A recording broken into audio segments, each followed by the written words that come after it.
Text 40.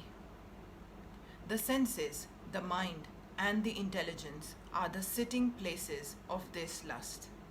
Through them, lust covers the real knowledge of the living entity and bewilders them. The enemy has captured different strategic positions in the body of the conditioned soul, and therefore Lord Krishna is giving hints of those places so that one who wants to conquer the enemy may know where he can be found.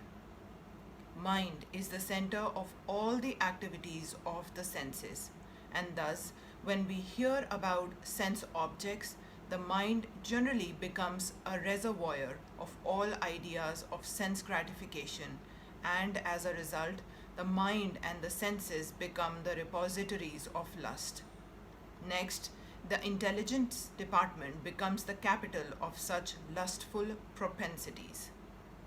Intelligence is the immediate next door neighbor of the spirit soul.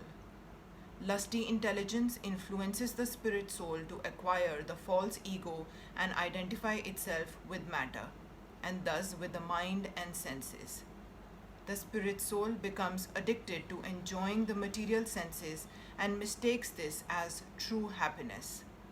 This false identification of the spirit soul is very nicely explained in the Srimad Bhagavatam as a human being who identifies this body made of three elements with his self, who considers the byproduct of the body to be his kinsman, who considers the land of birth worshipable, and who goes to the place of pilgrimage simply to take a bath rather than to meet men of transcendental knowledge there, is to be considered like an ass or a cow.